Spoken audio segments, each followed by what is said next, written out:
자, 그러면 파이널 체크 3 공인인증사 정책심의위원회를 보도록 하겠습니다. 그래서 교재는 지금 7페이지예요.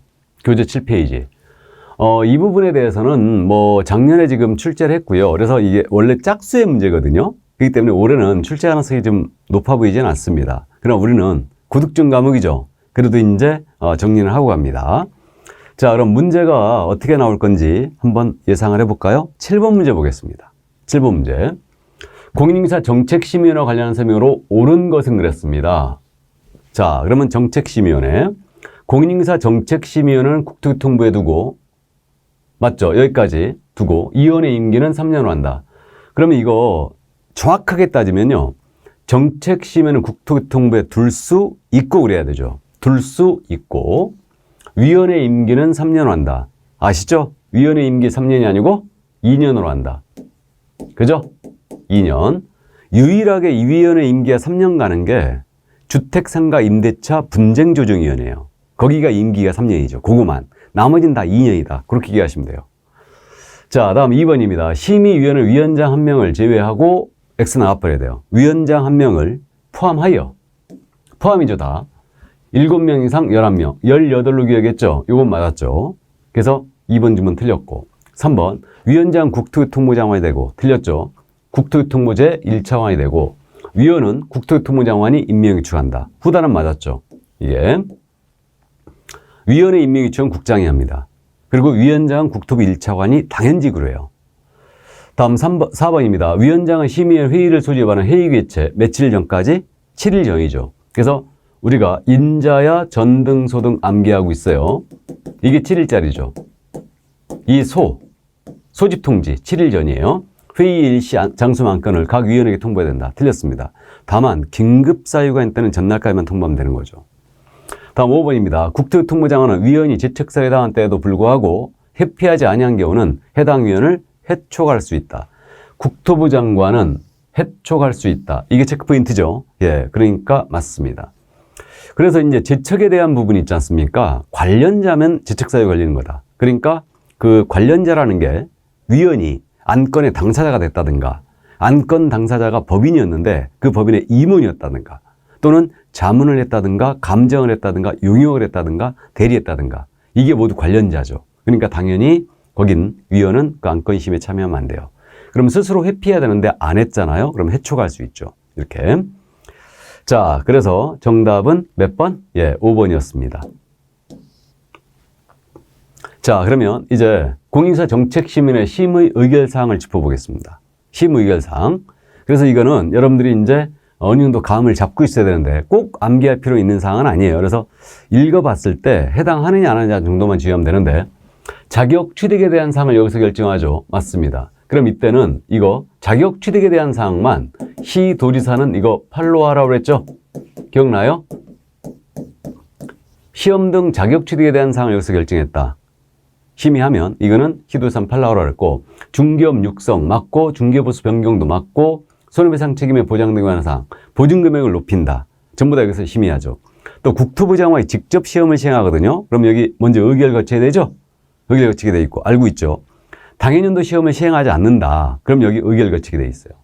그 밖에 이제 여기 그럼 모두죠 지금. 답은 그래서 5번이 됐는데 그 밖에 여기 심의 의결사항이 뭐가 되어 있냐면 우리 지금 현재 절대평가 방식인데 이걸 상대평가로 바꾼다. 그럼 의결 거치게 돼 있죠. 또 만약에 위원이 당사자 그 위원에 대하여 당사자가요 기피 신청했어요. 저 위원 빼달라. 그래갖고 기피 신청하면 기피 여부를 수용할 거냐 안 할 거냐 이런 것들.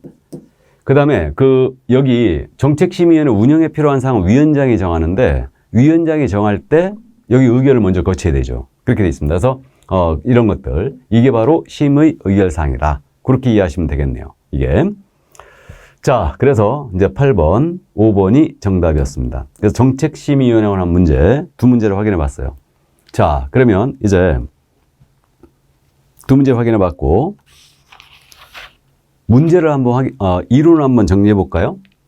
이론. 정책심의위원회 이론에 관한 내용인데, 자, 국토교통부에 설치하는 심의의결에서 임의기관이죠. 둘 수 있다. 둔다 그러면 틀렸다고 그랬어요. 그래서 기본적으로 이해해 두시고 그 다음에 구성은 위원장은 국토부제 1차관이 하고요. 위원회 임명위촉은 국토부 장관이 하는데 위원장 1명을 포함하여 7명, 11명 이내로 구성하고 임기는 2년으로 한다. 이렇게. 다음에 이제 제척은 제척사에 해당되면 회피해야 되고 회피하지 않으면 국토부 장관이 해촉할 수 있다고 그랬어요.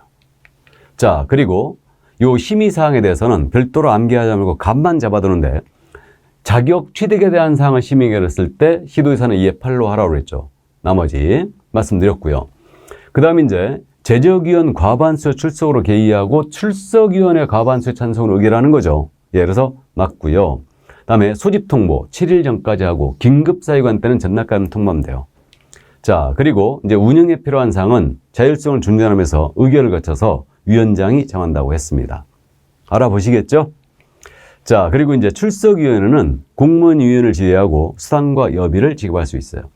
높아심에서 드리는 말씀인데 누가 위원이 될 수 있느냐 이런 것들은 여러분들이 어떻게 문제를 풀어야 된다고 그러냐면 누구는 위원이 될 수 없다라고 했잖아요. 위원이 될 수 없다. 이 지문은 어떻게 하시라고요? 틀렸다고 하시라고 그랬어요. 이거는 그래서 될 수 있는 자를 갖고 없다라고 낸다고 그랬죠. 잘못하면 태클 들어가니까. 그죠? 그래서 이렇게 요령만 숙지를 해두세요.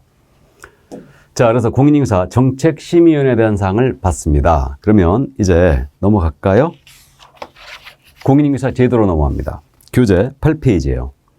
이 공인인사 제도에 대한 부분은 일단은 주의를 해야 됩니다. 그러니까 공인인사 제도에 대해서는 이거 지그재그로 내고 있어요. 그러니까 공인인사 정책심의위원회를 내면은 제도를 빼고 제도를 내면 정책심의위원회를 뺍니다. 그러니까 올해가 순서가 공인인사 제도에 대한 내용이에요. 그러니까 이런 이 내용을 이제 정리를 해 두시기 바랍니다. 그래서 물론 사칭, 양도대여 이건 이제 제재를 위주로 해서 꼭 정리를 해 주셔야 됩니다. 자, 이제 공인인사 제도를 보도록 하겠습니다. 이 공인인사 제도는 교재 지금 9페이지? 예. 그래서 8페이지입니다. 공인인사 제도는 일단 8페이지예요. 그 공인인사 정책심의위원회하고 공인인사 제도에 대해서 있잖아요. 이걸 제대로 이렇게 교대로 출제하거든요. 그러니까 작년 시험에서 정책심의위원회를 물어봤던 겁니다. 그래서 올해는 공인인사 제도를 물어볼 가능성이 큽니다. 자, 그럼 9번 문제 확인해 봅니다.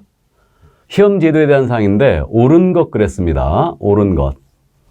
그럼 기억입니다. 공인인사 자격시험은 국토교통부 장관이 시행하는 것이 원칙이다. 자, 시험은 시도의사가 시행 원칙이죠. 알고 있어요. 예의제로 국장이 시행할 수 있죠. 니은 국토교통부 장관 또는 시도의사는 시험의 신뢰도를 크게 떨어뜨리는 출제위원이 대하는 5년간 시험의 출제위원을 위촉하여서는 아야 된다. 숫자 기억하시고요. 출제위원 위촉 금지 5년, 명단도 다 통보하죠. 다음 디귿입니다. 시도의사는 시험 합격자 공무원으로부터 2개월 내에 합격자에게 자격증을 교부한다. 자, 시도의사 체크해야 되고요. 합격자 공고일로부터 1월이죠. 2월이 아니고 1월 내 합격자에게 자격증 교부대장에 기재하고 자격증을 교부하는 거죠. 특별히 자격증 교부대장은 불가능한 사유가 없다면 전자관리하라고 그랬습니다. 그래서 디귿쯤은 역시 틀렸고요. 리을 시험 부정행위자입니다. 시험 부정행위자는 5년간 자격시험에 응시할 수 없고 중개업에 종사할 수도 없다. 자, 그러면 이거 5년간 부정행위자는 응시할 수 없는 건 맞죠? 근데 중개업에 종사할 수 없다는 틀렸죠? 그죠? 그래서 이 중개업에 종사할 수 없다는 일단은 결격에 걸렸느냐 안 걸렸느냐 문제죠. 그러니까 시험 부정행위자는 결격이 아닙니다. 그죠? 그러니까 여기 중개보조로 근무할 수 있죠? 예, 있습니다. 근데요, 우리 시험을 못 보는 자가 자격 취소되고 3년이 경과되지 아니한 자 있지 않습니까? 이 자는 3년 동안 응시 못하고요. 이 기간 동안 중개보조도 안 되는 거죠. 그래서 리을 지문 역시 틀렸습니다. 다음 미음 지문이요. 나왔네요. 한국소비자원의 임직원으로 재직하고 있는 사람입니다. 정책심의는 위원이 될 수 없다. 이건 틀렸다고 그랬죠. 예, 그래서 위원이 될 수 있습니다. 누구는 위원이 될 수 없다. 이렇게 나오면 틀린 거예요. 예, 그래서 역시 미음도 틀렸네요. 그럼 옳은 지문은 지금 현재 니은뿐이죠. 그래서 니은만 맞았습니다. 정답 1번이었어요. 자, 그러면 10번 문제로 갑니다. 공인인사 자격과 관련한 설명으로 틀린 것은 그랬어요. 그래서 이제 판례태도입니다. 자, 그러면 판례태도로서 1번입니다. 무자격자가 자신의 명함에 부동산 뉴스, 대표란 명칭을 기재하여 사용한 것은 공인인사와 유사 명칭을 사용한 것에 해당한다. 알아보시겠어요? 부동산 뉴스 대표 사건. 이거 사칭이었죠. 1-1이죠. 다음 2번입니다. 무자격자가 공사 업무를 수행한지 여부는 실질적으로 무자격자가 공인인증서 명의를 사용하여 중개 업무를 수행한지 여부에 따라 판단해야 한다. 알아보시겠어요? 예, 그래서 이것도 맞았죠. 그러니까 실질적으로 판단하지 형식적으로 판단할 게 아니란 얘기예요. 이게. 그래서 말이에요. 4번 질문 먼저 보실래요? 개업공사가 공인인증서 업무를 수행하는 형식만 갖추고 무자격자라금 공사 업무를 수행하도록 한 것은 공사 자격증의 대여 행위에 해당한다. 알아보시겠죠? 그러니까 실질적으로 판단하기 때문에 공인인증사가 무자격자가 작성한 계약서에 자신의 인감을 날인해 주는 방법으로 형식만 갖췄다. 이거는 대여라고 그랬죠. 이거는 그래서 알아보셔야 되고요. 자, 그다음 이제 3번 볼까요? 개업공사가 무자격자로 하여금 중개사무소의 경영에 관여하게 하거나 자금을 투자하게 했다라고 하더라도 이익을 분배하도록 했어요. 라고 하더라도 당연히 등록증, 자격증 대여를 한 것이라 말할 수는 없다 그랬죠. 틀렸습니다. 이게 기억나시죠? 그러니까 무자격자로 하여금 중개사무소 경영에 관여하고 투자를 하게 하고 이익을 분배하여도 이자로 하여금 중개 업무를 수행하도록 한 바 없다면 당연히 대여라고 말할 수는 없다라고 했어요. 그런데 주의할 점은 그거죠. 무자격자가요, 주도적으로 운영하는 형식으로 동업했다 나온 거예요. 주도적으로 운영하는 형식으로 동업했다. 그럼 이때는 처벌 대상이 된다라고 기억하고 있죠? 예, 그래서 다시 정리를 꼭 해주시기 바랍니다. 자, 그럼 5번 질문이에요. 공사자격증 대여라는 것은 다른 사람이 그 자격증을 위해 공사 행사하면서 공사 업무를 행하는 것을 알면서도 자격증 자체를 빌려준 것을 말한다라고 했죠. 맞습니다. 그래서 정답은 몇 번? 예, 3번이었습니다. 그러니까 무등록 중개업 관련된 판례들 이 정도 이제 자격 관련된 판례들 이 정도 정리를 꼭 해주시고요. 그래서 원래 자격증 양도대여 사칭금지를 제일 잘못 썼습니다. 그러니까 이해를 꼭 해두시고요. 이게. 자, 그럼 이론 핵심 정리해 볼까요? 네, 그래서 9페이지입니다. 그럼 공인중개사 제도에 대한 시험 시행 기관, 원칙적으로 시도사고 예외적 시험 시행기관이 국장이다. 이때 국장은 자신이 직접 시행한다. 정책심의 의결을 거치게 돼 있죠. 자, 다음으로 응시 결격자 2명이죠. 시험을 못 보는 자는 2명이다. 그래서 공인중개사 자격이 취소하고 3년 경과되지 않은 자와 시험 부정인자로서 5년이 경과되지 않은 자는 응시를 못한다. 그럼 이와 관련된 사항도 같이 기억하는데 자격이 취소됐습니다. 그러면 취소한 시도의사는 5일이죠. 5일 내 국토부 장관에게 보고하고 다른 시도에 통보한다. 이거 꼭 기억해야 됩니다. 정지 시에는 이런 규정이 없다. 그 다음에 시험 부정의자 시험은 무효 처리하고 부정의 처분을 받는 업부터 5년간 응시 자격을 정지시키고 있죠. 그럼 여기서 이제 지문에서 물어봤는데 자격 취소되고 3년 경과되지 않은 자는 이 기간 동안 중개보조원도 안 내는 거예요. 근데 시험 부정의자는 이 기간 동안 시험은 못 보지만 중개보조원은 될 수 있죠? 예, 그래서 될 수 있습니다. 자, 그 다음 이제 신뢰도자 출제위원인데 5년간 출제위원 위촉 금지하는 거죠. 숫자만 기억해 두시고요. 그 다음에 시험 세부사항 공고인데 이것도 참고사항으로 이해만 해둡니다. 계략사항 공고는 매년 2월 말까지 하게 돼 있죠. 세부 공고는 며칠 전? 90일 전까지 합니다. 이때 관보, 일간신문, 그 다음에 방송이죠. 방송 중 하나 이상의 공고하고 그 다음에 홈페이지는 게시를 해놓게 돼 있죠. 예, 그래서 이렇게 되고 그러니까 90일 전이다. 자, 그 다음에 이제 자격증 교부에 대한 사항인데 시도의사가 합격자 공고일로부터 1월 내준다는 점. 1월 기억해야 되죠. 1월은 딱 2번뿐이에요. 우리 공사법 쪽에서는 포상금 지급이 또 1월이죠. 자격증 교부도 1월이다. 그러니까 시도의사가 교부합니다. 그리고 이제 수수료 반환에 대한 부분은 이거는 22회 때 외에는 물어본 적이 없는데 일단은 이거는 응시표에 써 있으니까 뒤집어 보면 된다고 그랬습니다. 그러면 우리가 10월 29일 날 시험을 보니까 10일 전까지예요. 10월 19일 밤 12시까지 처리하게 되면 취소하게 되면 이때는 50%는 돌려받습니다. 그래서 이 정도만 기억해 두세요. 10일. 자, 그래서 시험제도 간략하게 여기까지 봤고요. 이제 자격증 양도대여 사칭금지 관련 판례거든요. 그래서 판례는 문제에서 전부 다 확인을 해봤는데 자, 그래서 8번 판례입니다. 무자격자라 하여금 경영에 관여하게 하고 이익을 분배하도록 했다라고 하더라도 당연히 대여를 한 것이라고 말할 수는 없다고 했죠. 다음에 9번 판례입니다. 무자격자가 업무를 수행한지 여부는 실질적으로 판단할 일이지 이거는 형식적으로 판단할 일이 아니에요. 따라서 이게 무자격자가 거래를 성사시킨 계약서에다가 우리 공인인증사가 자신의 인감을 나련해주는 방법으로 형식만 갖췄다. 수행하는 형식만 갖추면 이때는 되어라고 보시면 돼요. 이렇게 단어를 기억하시면 되고. 자, 그 다음에 이제 부동산 뉴스 대표 사건. 이건 사칭으로 처벌했다. 그래서 1-1로 처벌했습니다. 그죠? 여기까지. 그래서 시험 제도 여기까지는 이해를 해 두시기 바랍니다. 자, 그러면 이제 개설 등록으로 들어갈까요? 자, 이제 파이널 체크 5번입니다. 중개사무소의 개설 등록. 이 부분은 등록 기준 꼭 정리해 두셔야 됩니다. 그리고 결격 사유를 꼭 이해하고 있어야 되죠. 작년 시험에서 등록 기준을 정확하게 한 문제로 안 물어봤어요. 그러니까 물론 여러분들이 등록 기준은 법인의 등록 기준인데 잘 안 틀립니다. 다 맞추고 오죠. 이게. 근데 문제는 만만치 않게 나갔습니다. 자, 그러면 이제 요 11번 문제를 보도록 하겠습니다. 문제부터 먼저 봅니다. 법인의 등록 기준으로 옳은 것 그랬어요. 옳은 것. 그럼 법인의 등록 기준. 다른 법률에 따라 중개업을 승계로 지휘한다. 특수법인 지휘한다는 얘기예요.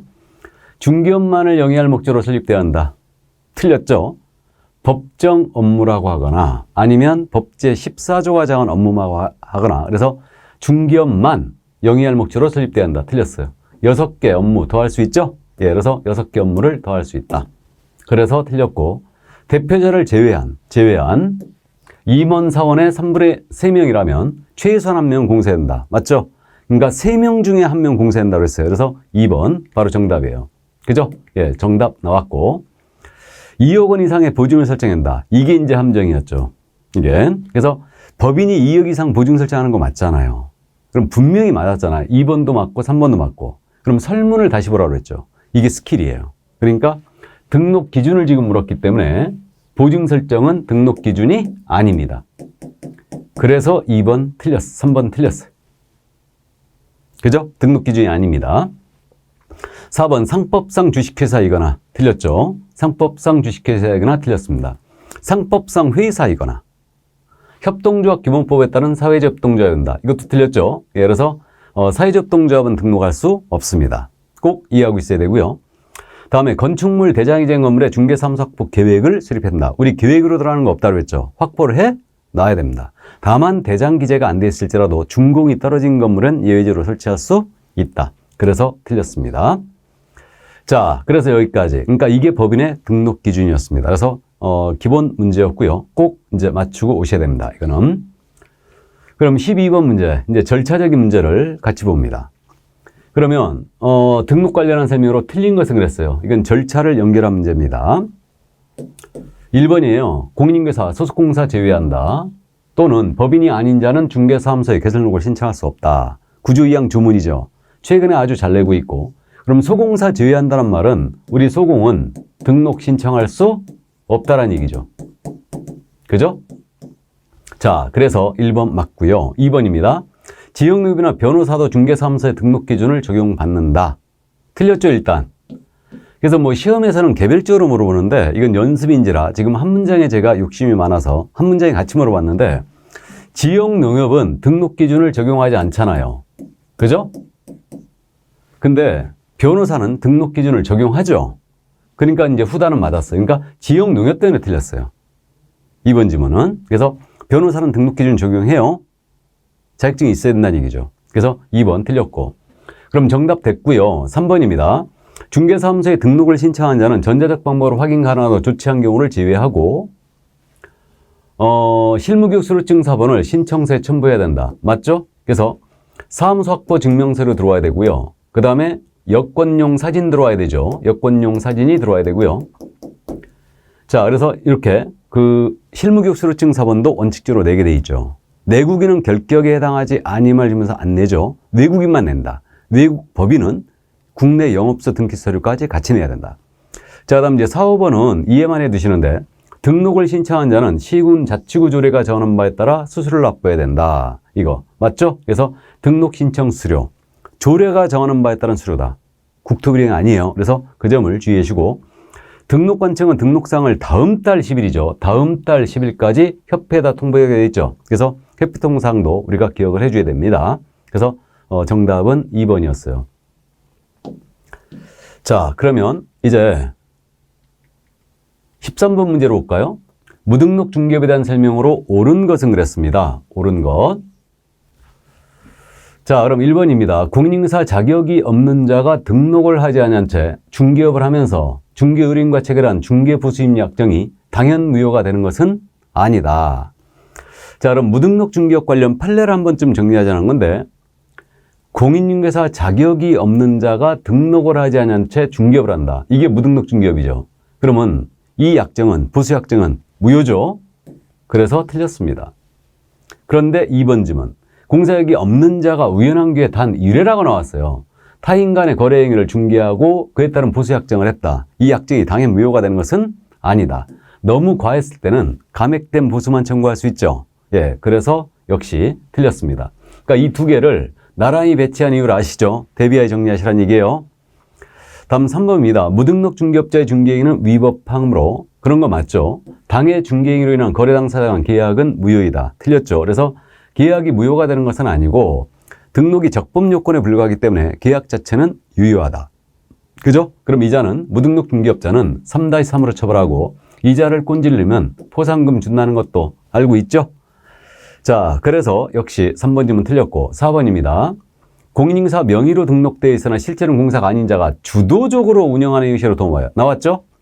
주도적으로 운영하는 동업 이렇게 나오면 이때는 처벌 대상이 되는 거죠. 예, 맞습니다. 그래서 4번 정답이 됐고요. 5번입니다. 무등록 중개업자의 중개를 의뢰한 행위 자체도 공사법상 처벌 대상이 될 수 있다. 의뢰한 행위 자체는 처벌 대상이 될 수 없죠. 그래서 공동정범으로도 처벌할 수 없다겠습니다. 그래서 역시 5번도 틀렸어요. 그러니까 정답은 4번이었습니다. 자, 그러면 등록 기준에 대해서 이론적인 내용을 살펴보겠습니다. 그래서 11페이지예요. 이제 여기에 대해서 등록에 대한 부분 이론 정리입니다. 그럼 법인의 등록 기준 가볍게 이해해 두시는데, 법정 업무만 영위할 목적으로 설립이 된 자본금 5천만 원 이상이 되죠. 상법상 회의사에 된다고 그랬어요. 또는 협동조합 기본법에 따른 협동조합이면 되죠. 이때 사회적 동조합은 제외한다는 거 꼭 기억을 해 두셔야 됩니다. 다음에 대표자는 공인인사해야 되고요. 대표자를 제외한다는 말 꼭 기억하시고, 임원사원의 3분의 2 이상 공인사해야 됩니다. 중개사무소 건축물 대장 기재 건물에 확보해야 되고요. 다만 대장 기재가 안 돼 있을지라도 준공이 떨어진 건물에는 된다. 예, 그래서 확보해야 되고, 실무교육 임원사원 전체가 받아야 되죠. 이 점 주의하시고, 3분의 1만 되는 거 아니에요. 그 정도 이해하시고, 임원사원 전체가 결격에 해당이 안 돼 있어야 된다. 등록 기준 가볍게 꼭 이해해 두시고, 그 다음에 이제 신청 서류를 여러분들이 어려워하시기 때문에 한 번쯤 정리하자는 의미인데, 실무교 수료증 사본 들어갑니다. 다만 전자 확인 가능하도록 조치해 놓은 경우는 예외고, 사무소 확보 증명서로 내야 되죠. 그 다음에 여권용 사진 내야 되는데, 사무소 확보 증명서로 낼 때 대장 기재가 안 돼 있다면 대장 기재가 지연되는 사유서 내게 돼 있죠. 이렇게 돼 있고, 외국인의 경우만 결격에 해당하지 아니할 증명서를 내고, 외국 법인은 국내 영업소 등기 서류까지 같이 내야 된다. 이렇게 되고, 그럼 안 내는 서류 있잖아요. 자격증사본 안 낸다는 거 꼭 기억해야 되죠. 법인 등기상 증명서도 안 낸다는 거 알고 있죠. 우리 과목에서 법인 등기상 증명서 내는 경우 없다고 그랬어요. 그 다음에 보증설정 증명서는 당연히 안 들어갑니다. 보증설정이 등록 기준이 아니니까. 그래서 이 정도 꼭 염두에 두시고요. 자, 그럼 이제 등록 절차에 관한 내용인데, 등록 절차에서는요 7일 기억해야 되죠. 신청한 날부터 7일 내 등록을 통지하는 겁니다. 등록증 주는 거 아니에요. 그 다음에 등록 신청할 때 인장록 같이 할 수 있죠. 그 다음에 업무를 개시하기 전까지 등록해야 돼요. 그 다음에 등록증 교부할 때는 보증 설정 사항만 확인하고 지체 없이 나갑니다. 그렇게 이해해 두셔야 되고, 그럼 등록 통지가 되면 개설 등록이 된 거예요. 그럼 이 이후에 중개업을 영위하는 것은 무등록이 아니죠. 근데 이전에는 무등록이 되는 겁니다. 그죠? 이렇게 돼 있고, 그래서 등록 절차 관한 내용은 이 정도만, 숫자만 기억해 두세요. 이건 솔직히 잘 묻지도 않아요. 그래서 이 정도만 이해해 주시고, 자, 그러면 이제 1번입니다. 그래서 절차 관련 내용을 정리하는 거죠. 공인인계사 소속공사 제외하고 또는 법인이 아닌 자는 중개사무소에 등록을 신청할 수 없다. 조문대로 나간 겁니다. 최근에 잘 낸다고 그랬고, 2번입니다. 특수법인이에요. 특수법인은 다른 법률에 따라 중개업을 할 수 있는 법인이죠. 그래서 특수법인에 대한 특별규정 3가지 아주 잘 물어보는데, 등록기준 배제했고요. 분사무소 책임자 공인인계사 아니어도 되죠. 그리고 지역요금 보증은 1,000만 원 이상이죠. 근데 이 부분이 현재 개정됐기 때문에 뭐 출제 가능성이 거의 높아 보이지 않는데 아주 잘못 듣네요. 특수법인에 대한 특별규정 세 가지가 이거다. 꼭 이해해 두시고. 자, 그 다음 이제 판례태도인데 공사력이 없는 자가 등록을 하지 않고 중개업을 하면서 보수지급약정 무효라고 그랬죠? 예, 그래서 이해해 두시고. 근데 우연한 기회에 한 번 정도 자격이 없는 자가 거래를 중개하고 보수약정했어요. 당연 무효가 되는 것은 아니다. 자, 그 다음에 공사가 아닌 자가 주도적으로 운영하는 행시로 동업했어요. 그의 규칙에 의하여 사무소 폐업신고한 다음에 폐업신고했다. 그러면 이 아닌 자의 중개업은 법에 금지된 행위로서 형사처벌 대상이 된다고 그랬죠. 주도적으로 운영하는 행시로 동업했다. 형사처벌 대상이 되고 따라서 무등록업자의 업무행위는 업무방해죄의 보호 대상이 되지 않는다고 했습니다. 이해해 두시고. 자, 그 다음에 이제 마지막이죠. 거래 당사자가 등록을 하지 않은 개공에게 의뢰를 하거나, 그러니까 무등록업자에게 중개 의뢰하거나 미등기 부동산 전매에 대하여 의뢰했다 하더라도 이거는 그 의뢰행위 자체는 우리 법상 처벌 대상이 될 수 없고 공동정범, 공범이죠. 공범으로도 처벌할 수 없다 그랬습니다. 그죠? 그래서 판례 이 정도만 주의를 해 주시기 바랍니다.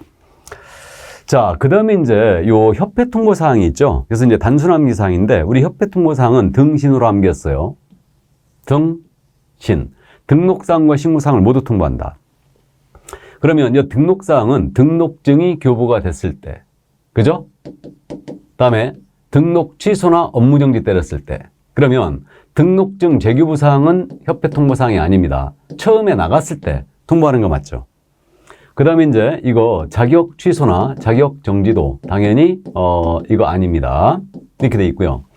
그럼 이제 신고사항은 전부 다 통보사항이죠. 분삼 설치 신고, 이전 신고, 휴업, 폐업, 기간 변경 신고, 고용관계 종료 신고, 다 고용 신고, 전부 다 협회 통보사항 등신으라 단순 암기해 주세요. 다음 달 10일까지 통보하는 거다. 10일에 통보하는 거 아니에요. 다음 달 10일이다. 단순 암기해 주시기 바랍니다. 자, 그래서 여기까지 협회 통보사항까지 다 봤습니다. 그래서 등록에 대한 내용을 전부 다 살펴본 거예요. 자, 그럼 이제 결격 사유가 나오고 있는데 요거는 조금 쉬었다 할까요? 예, 잠시 쉬었다 하도록 하겠습니다.